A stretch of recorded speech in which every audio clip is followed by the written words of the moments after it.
Have you ever felt like life was happening to you, not through you? Like some mysterious force was nudging you toward truths too big to ignore? What if I told you that watching this video right now is not coincidence? It's a summons. Sounds exaggerated, maybe even absurd, but stay with me. Because once in a while, something slips through the cracks of our numb routines and leaves us stunned, not by noise, but by clarity. This isn't a motivational speech, nor a spiritual placebo. It's a direct line to something ancient, something potent, something waiting within you. You're not here because of luck. You're here because you were called. Not by chance, but by design. If these words reach you, know that nothing happens by accident. This message isn't an algorithm. It isn't clickbait. It's a mirror, a cosmic signal that pierces through indifference and speaks directly to the slumbering part of your soul. The part that knows something isn't right. You felt it. The emotional void, the dull hum of distraction, the constant scrolling, the silence between thoughts. Modern life has left many of us disengaged, emotionally neutral, indifferent. We walk through our days like spectators, wearing masks crafted by others. Deep down, we know this isn't it. But what if there was another way? What if reality didn't just unfold around you, but instead responded to you? Let's pause here. That idea might spark curiosity, or discomfort, or disbelief. But that emotional jolt? That's awareness waking up. Welcome to the teachings of Thoth, an Atlantean priest, Egyptian sage, Hermes Trismegistus by name, but above all, a keeper of one radical truth. The universe is not a cold machine. It's mental, living, and responsive. This video isn't entertainment. It's initiation. You're not about to attract anything. That's kindergarten level. Thoth went further. He taught vibrational command, a lost art of shaping reality not through begging or wishing, but through focused mental will, calibrated emotion, and energetic precision. This was not metaphor. It was mechanics. He offered not belief, but technique. This introduction is your invitation, but it's also a test. Will you dismiss it as abstract fluff? Or will you feel that shock of recognition, like rediscovering a memory you never knew you had? Because here's the truth. Your mind is not just a processor of experience. It is a transmitter of command. Reality does not just happen. It responds to you. But most people? They live passively, unaware of this hidden circuitry. Their thoughts are scattered, their emotions reactive, and their energy leaking. They create by default, not design. Like sleepwalkers on autopilot, driven by programs not of their own making. And yet, there's a crack in the pattern. A signal, this very one, breaking through the static. You might not understand how, not yet. But some part of you already knows it's true. So take a deep breath. Because what follows isn't theory. It's transmission. How did we get so lost? There was a time, perhaps in childhood, perhaps in a dream, when life felt vivid. Magic didn't seem far away. You could close your eyes, imagine something, and almost believe the world would meet you halfway. But now, most people feel trapped in an invisible cage. They wake up exhausted, follow the same routines, scroll mindlessly, feel strangely hollow, and don't know why. Somewhere along the way, we stopped creating and started surviving. And survival, over time, kills wonder. This world teaches you to forget. Forget your worth. Forget your power. Forget that your mind is not just a container for thoughts. It's a projector shaping the very film of your reality. Instead of being taught how to use it, we're programmed with fear, guilt, and limitation. We learn to doubt. We learn to obey. We learn to dream small, just enough to get by, but never so much that we become dangerous to the systems that benefit from our weakness. The truth is painful. We were born creators. We were taught to be consumers. And inside that dissonance, between who we are and how we live, grows a deep, aching sadness. The sadness of a lion who's been taught it's a house cat. The sadness of infinite potential crammed into finite roles. The sadness of watching years pass without truly being alive. But it doesn't stop there. Sadness becomes anger. At first, that anger has no direction. It turns inward. What's wrong with me? We ask. Why can't I feel better? Why can't I break out? It becomes self-blame, depression, apathy. But eventually, if we're lucky, that anger becomes a signal. A whisper, this isn't your fault, but it is your responsibility to remember. Because here's the twisted trick of modern life. It numbs you so thoroughly that you begin to believe your cage is a sanctuary. You stop questioning.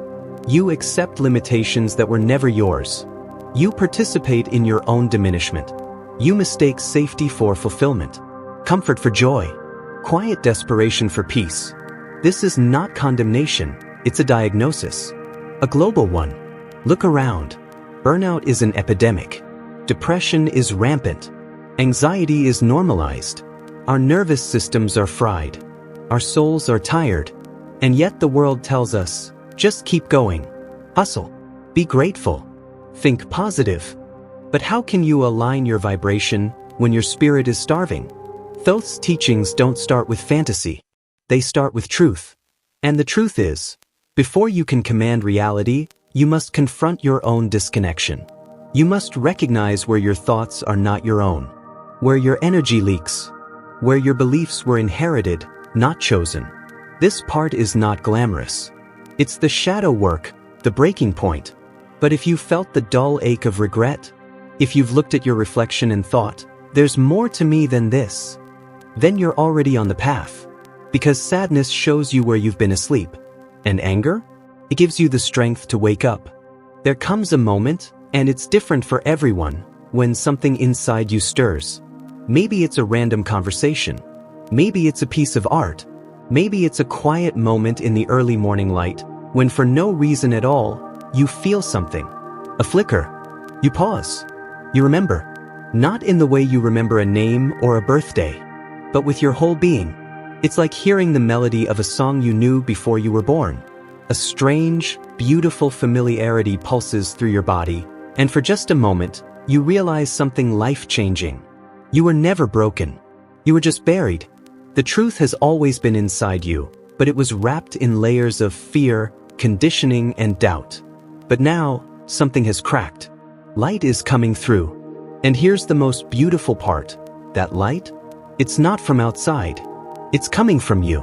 This realization, for many, feels like joy, but a very specific kind. Not the dopamine hit joy of scrolling social media or buying a new gadget. This is soul joy. The joy of coming home to yourself. You begin to see that the spark you felt as a child, the curiosity, the wonder, the desire to create, to explore, to make magic, none of it was naive. It was the most honest part of you. And it never died. It waited. That sadness you carried? It was never weakness. It was the pain of forgetting who you are. And now, like the first rays of sunlight after a long winter, you feel something shift. You don't just know intellectually that life can change, you feel it. You sense that you're not just a person having random experiences. You're a conscious being in a responsive universe. And that universe? It has been listening all along. This is when you begin to taste the real teachings of Thoth, not as abstract ideas, but as visceral truths. Thoth taught that we are fragments of divine intelligence, capable not only of observing the world but of shaping it. That the mind is not just a mirror, it's a magnet, a brush, a blueprint for reality. You begin to feel that what you focus on isn't just something you're interested in, it's something you're inviting in. And here's where the joy gets deeper. You realize you don't need to have it all figured out. You don't need to fix yourself to be worthy of magic. You don't need permission to live fully, love deeply, or create wildly. You only need to remember. And remembering changes everything. You begin to reclaim your energy, your voice, your intuition. You start noticing synchronicities, little winks from the universe. You feel pulled, not pushed, drawn toward things that nourish your soul. You meet people who reflect your new vibration. You begin to create space. And in that space, something miraculous happens. Life responds. It's not about control. It's not about forcing outcomes. It's about resonance. You start to see life not as a rigid game with fixed rules, but as a fluid dance, a song. And your thoughts, your emotions, your intentions, they become the melody. This doesn't mean you'll never feel sadness or fear again. But now you know that your inner world matters. That joy is not a reward at the end, it's a compass. A sign you're aligned. You've crossed the threshold. You're no longer seeking from a place of emptiness. You're not trying to be whole, you're remembering that you always were. And in that remembering, a profound freedom is born. That's when you laugh, not because life is perfect, but because you've stopped waiting for it to be. You're here. You're awake. And that's enough to begin creating something entirely new. This is the joy of reawakening, the miracle of remembering, the start of your return to power. There's a shift that happens once you begin to remember who you are. You stop searching for magic outside of yourself and start realizing you are the generator. You don't chase energy, you create it. You don't beg reality to respond, you shape it through your state of being. This is not just poetic language. This is physics. This is vibration. Everything in the universe is in motion. From atoms to galaxies, from your heartbeat to your thoughts, everything vibrates. That's not a metaphor. That's a fundamental truth of existence. The great Hermeticists, like Thoth, knew this. They encoded it into the principle of vibration. Nothing rests, everything moves, everything vibrates. So what does this mean for you, right now, today? It means that your emotional and mental state, the frequency you radiate, is not invisible. It's instructional. It's how you communicate with the universe. Think of yourself like a radio tower. Your feelings are not private, they are signals. When you hold joy, gratitude, clarity, and purpose, you send out a strong, coherent transmission. And the universe, like a cosmic receiver, responds in kind. This is not about pretending to be happy. It's not about bypassing pain. It's about understanding your vibrational responsibility. You are not a passive observer. You are a living tuning fork. The quality of your inner state influences the quality of your outer experiences. And when that clicks, everything begins to shift. Here's a radical truth. You don't attract what you want, you attract what you are. You could want abundance with all your heart. But if your frequency is rooted in lack, fear, or desperation, you're sending mixed signals. And mixed signals confuse the field. That's why Thoth emphasized inner mastery over outer effort. You must become the energy of what you seek before it arrives. Become the vibration of unconditional love. Want peace? Embody serenity even when chaos knocks at your door. Want clarity? Cultivate presence even in uncertainty.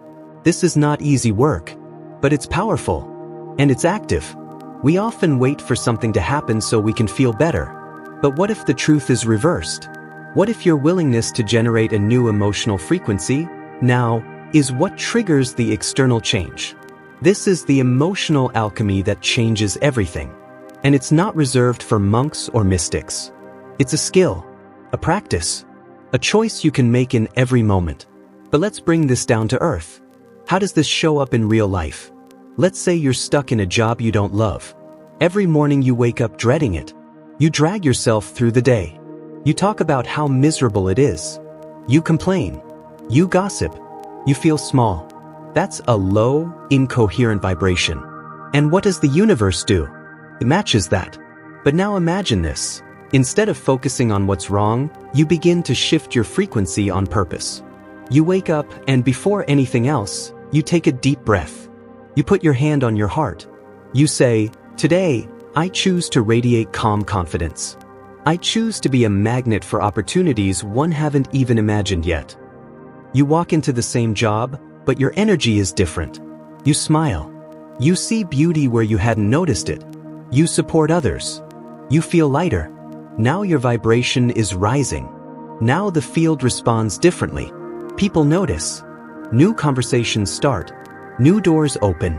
And maybe one day soon, the job changes, or a new one appears. But the point isn't just the external result. It's that you changed the atmosphere. You became a vibrational leader. And that is the true work of the conscious creator. When you understand that your frequency is your energetic signature, you stop waiting to feel better, you start becoming better, right now. You take emotional responsibility. And from that place, manifestation is no longer a game of luck. It becomes a reflection of your inner calibration. The teachings of Thoth weren't just ancient philosophy, they were practical blueprints. He taught that everything responds to the rhythm and tone of the energy we carry. This is why intention matters. This is why feeling comes before form. This is why the state you choose to hold is the most powerful declaration you can make. So what are you radiating today? Are you emitting fear or trust? Scarcity or abundance? Confusion or clarity? Resentment or forgiveness? These aren't just moods. They are commands. Remember this, you are not powerless. You are a walking transmitter of vibrational intelligence. And when you shift your frequency, the entire field around you begins to reorient itself, like iron filings drawn to a magnet. That is not superstition. That is resonance. And it starts with a simple question: how do I want to feel right now? Because how you feel is your frequency, and your frequency becomes your future. There's a quiet kind of pride that doesn't shout. It doesn't need to prove anything. It simply radiates. It's the kind of pride that arises not from ego or achievement, but from remembering who you truly are, and finally living in alignment with that truth. When you begin walking the path of conscious command, something extraordinary happens. Not instantly, not dramatically, but gradually, like the slow return of dawn after a long night. You begin to feel at peace with yourself. This isn't the pride of domination or applause. This is soul-level satisfaction, a knowing in your bones that you're no longer betraying your own essence, that you're living with integrity, energetic integrity. You say what you mean. You follow your inner guidance. You act in harmony with your higher self. And that changes everything. You see, most people don't live this way. They're driven by expectations, pressure, comparison. They chase validation. They accumulate more, hoping it will be enough. But somewhere, often quietly, a voice within whispers, "This isn't who I really am." Have you heard that voice? It's not judgmental. It's just deeply honest. And if you've ever felt a subtle ache in your chest, a gentle longing that something's missing, even in moments of success, that was your soul remembering. Regret doesn't always come from failure. Sometimes it comes from forgetting your power, from letting yourself shrink to fit someone else's mold, from ignoring your own intuition until it stopped speaking clearly. But when you return to center, when you begin practicing the vibrational command Thoth spoke of, you reclaim something that was never truly lost. You awaken the part of you that was simply waiting to be recognized. There's beauty in that, and deep joy. Imagine standing in front of a mirror, not the kind that reflects your face, but one that reflects your energy. And for the first time, you recognize yourself. You remember the dreams you had before the world told you they were impossible. You see the strength you developed in silence. You see the love you've held, the forgiveness you've given, the light you've never stopped carrying. That's not arrogance. That's alignment. And it is profoundly attractive, not to others, but to the universe itself. The more you align with your truth, the more reality begins to mirror that clarity. Life doesn't necessarily become easier, but it becomes cleaner, less chaotic. The resistance fades. The delays dissolve. You stop waiting for permission, and you start giving yourself full access to the life that was always meant for you. That is the joy of returning to self. But let's be honest, this return isn't without sadness. There is often a phase, especially at the beginning, where you look back and realize how much time was spent in confusion, fear, or self-doubt. You may think of paths not taken, relationships that weren't honored, or creative impulses you ignored. And yes, there may be grief there. But let that grief be sacred. Let it show you how far you've come. Let it fuel your commitment not to abandon yourself again. Because every single day you choose alignment, you are healing something ancient, not only in yourself, but in your lineage, your family, your soul's history. That's something to be proud of. We live in a world that celebrates external wins, money, followers, trophies. But your inner victories are what transform reality. The morning you chose to meditate instead of scroll, victory. The moment you said no to something that drained your spirit, victory. The breath you took instead of reacting in anger, victory. The world may never applaud these things, but the universe does. Your vibration becomes cleaner, your signal stronger, your manifestations quicker. You become a beacon, not by trying to be perfect, but by being authentically coherent. There is no greater joy than waking up and knowing, I am living my truth. There is no deeper satisfaction than realizing, I don't need anything else to be enough. And there is no prouder moment than whispering to yourself, I came back to me. So take this moment and breathe it in. Feel your shoulders drop. Feel the calm in your chest. This is the state that Thoth was preparing you for, not just to command reality, but to inhabit your divinity. To embody your sovereignty. Not in theory, but in practice. In presence. In every moment of your day. The more you operate from this place, the less you chase, and the more flows to you. You become magnetic, not because you're forcing, but because you're aligned. And alignment is the ultimate authority. This is the kind of pride that needs no permission. The kind of joy that does not require a reason. The kind of power that is soft, still, and unstoppable. This is who you are, when you remember. There comes a moment in every journey when knowledge is no longer enough. You've listened. You've studied. You've awakened. But now, you must act. Not in a frantic, performative way, but from a place of inner ignition, a flame that can no longer be contained. That's where you are now. You've crossed the threshold from passive understanding to conscious embodiment. And this is where it gets both exhilarating and a little bit scary. Because stepping into your power isn't just an idea, it's a daily choice. A moment-by-moment declaration. A new rhythm that asks you to shed the old skin and walk with your head held high, even when your voice shakes. Let's be real, this stage isn't comfortable. You're going to feel the friction. Your body may tighten. Your mind may race. You'll start to notice all the little fears you didn't realize were still hiding in your nervous system. What if I mess this up? What if people think I've changed? What if I fail? Let those thoughts come, but do not let them drive. That resistance? It's a sign of movement. You don't feel fear standing still. You feel fear when you start to run. And right now, the universe is urging you to run, not from yourself, but toward your highest timeline. This is not about perfection. This is about activation. There's an inner frequency you're meant to live from. A precise tone that, when struck, sends shockwaves of coherence through your life. You felt it before. In those rare moments when you were fully alive, speaking your truth, creating without fear, showing up as your whole self. And it's not a fluke. It's your blueprint. The ancient teachings of Thoth weren't just philosophical. They were mechanical. They offered tools. Mental architecture. Energetic physics. And if you're listening now, it's because you're ready to build something real, not just in theory but in matter. So what does that look like in practice? It means no longer waiting for the right time. No longer treating your dreams as hobbies. It means turning your vibration into a habit. Making your spiritual alignment the starting point, not the reward. You meditate before meetings. You breathe before speaking. You tune your field before touching the world. It means asking yourself, every morning, what reality am I commanding today? And then moving as if it's already here.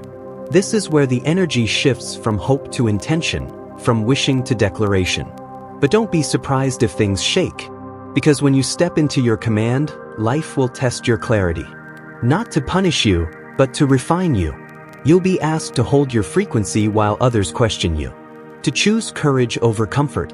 To say no to distractions that no longer match your vibration, even when they come dressed as good enough. And yes, it can be overwhelming. You might feel like you're walking a tightrope between expansion and collapse. But that edge? That fire in your chest? That pressure in your gut? It's power being born. Let yourself sweat. Let yourself tremble. This is the body recalibrating to a new command center. This is energy learning a new language, your language. You are not broken. You are charging. In this phase, even small actions carry massive weight. A single word spoken from alignment can shift an entire conversation. One decision made from sovereignty can reroute the trajectory of your year. So take the leap, even when your hands are shaking. Launch the project. Send the message. Say the yes or the no. Not recklessly, but resonantly.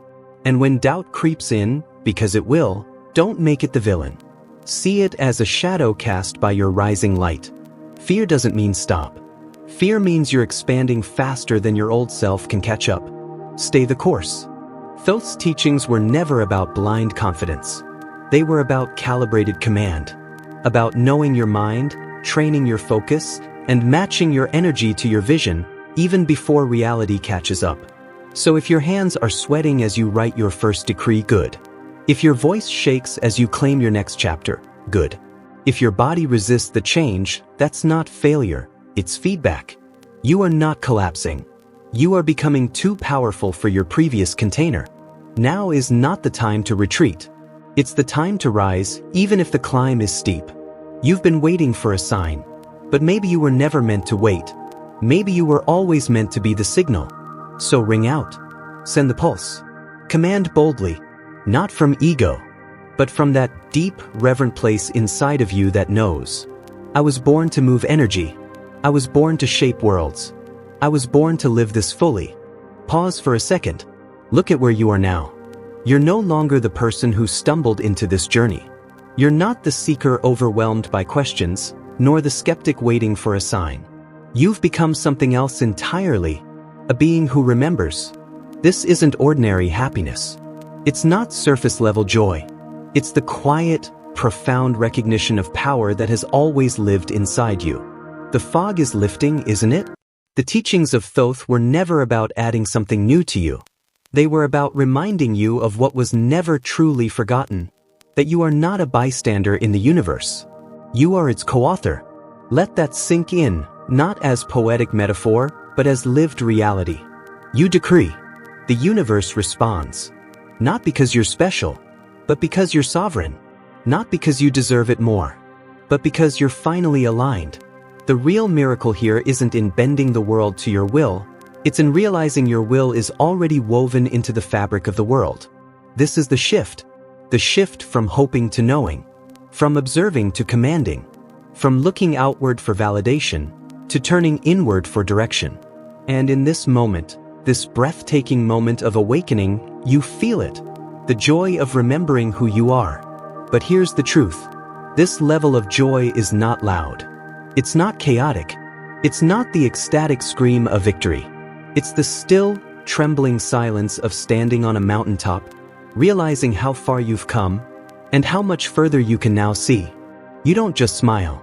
You weep with gratitude, because you know this wasn't an accident. Every step, every breakdown, every detour, it all led you here. Not to a guru, not to a religion, but to yourself. That's where the throne has always been. Not in some temple, not in the stars, but in the core of your being. Your mind, rightly commanded, becomes a divine instrument. Your heart, properly attuned, becomes the compass of truth. But this is also where the fear creeps in. Not fear of failure, but fear of what this actually means. Because if you are this powerful, if your thoughts shape reality, then every moment becomes sacred. Every thought carries weight. Every emotion becomes a brushstroke on the canvas of existence. And that level of responsibility? It's terrifying at first. It's like realizing you've always had your hand on the controls of a spacecraft, but now, for the first time, you're fully awake. No more blaming. No more delaying. No more waiting for signs. You are the sign. The power you feel now, it doesn't shout. It doesn't puff its chest to boast. It kneels. It whispers, "Use me well." And in that whisper lies the real teaching of Thoth. Not manipulation, not control over others, but mastery of self in service to something higher. You're not here to play God. You're here to become a steward of divine intelligence. You're not here to bypass reality. You're here to refine it. You're not here to rise above others. You're here to light the path so others can rise too. This is the paradox of real command. It doesn't make you bigger than the universe. It makes you feel more connected to everything within it. Every tree becomes your mirror. Every storm becomes your teacher. Every moment becomes an invitation to vibrate more clearly, more honestly, more compassionately. And the pride you feel? It's not ego. It's sacred pride. The kind that humbles you more the more it grows. The kind that doesn't say, "Look what I've done," but instead whispers, "Thank you for allowing me to remember." You're walking through life now not as a question mark, but as a living answer.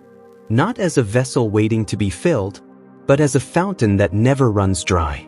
You hold the staff and the scroll, the decree and the silence, the pulse and the stillness. You are the calm in the storm, and the storm when needed. This joy you feel?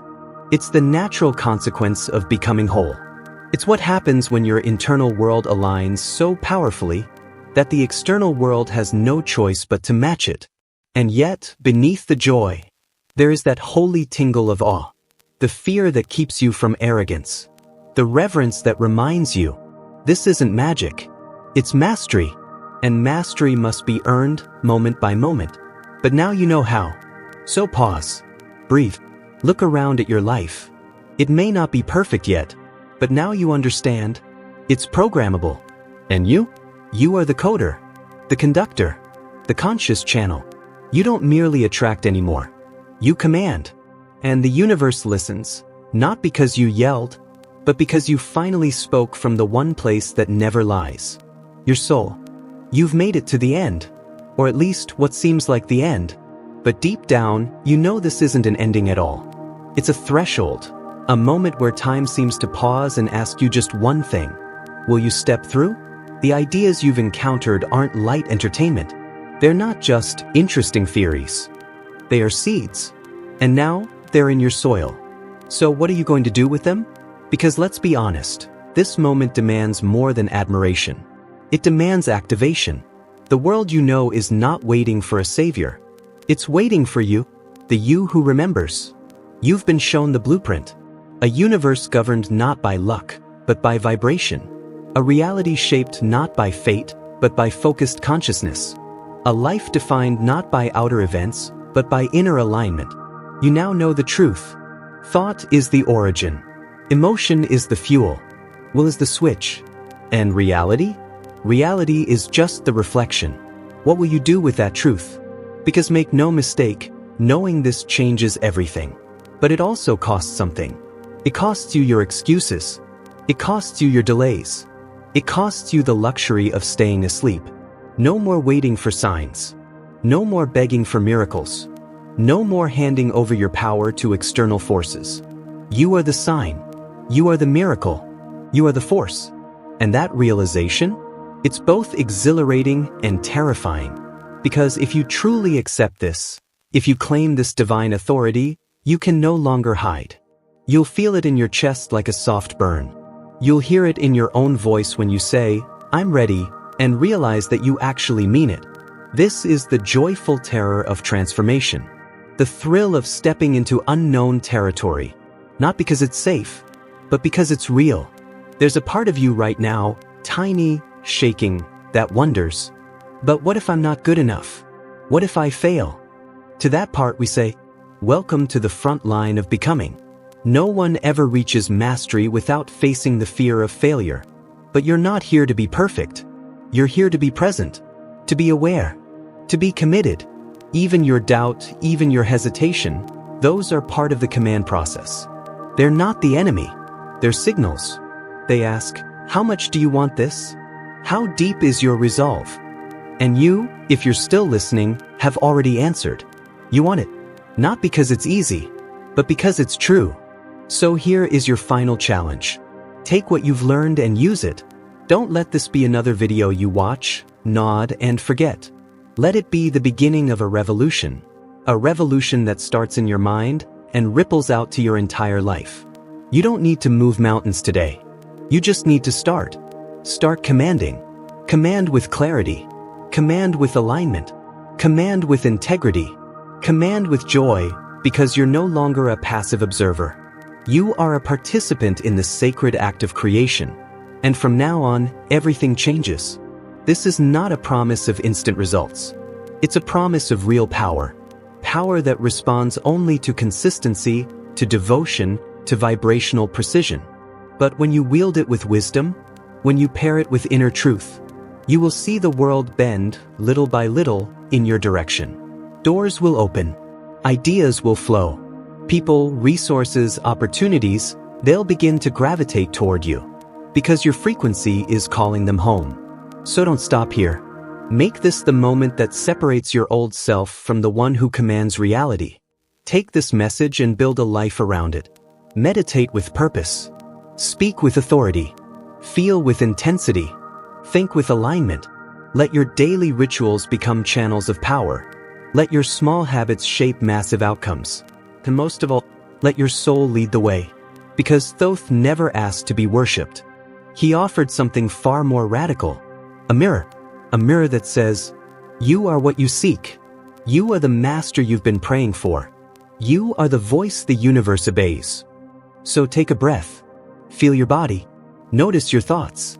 And now, ask yourself one final question. What do I choose to command? Because the universe is listening. And this time, you are ready to speak.